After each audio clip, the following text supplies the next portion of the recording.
মুরিদিয়া তরিকা হল সেনেগালে ও গাম্বিয়ায় অত্যন্ত প্রসিদ্ধ ও সর্ববৃহৎ ইসলামী সুফি তরিকা।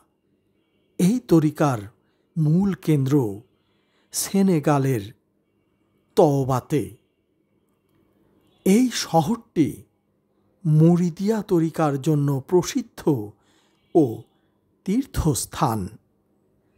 আরবি শব্দ মুরিদ, যার অর্থ ইচ্ছা পোষণকারী, থেকে এ তরিকার নাম রাখা হয়েছে।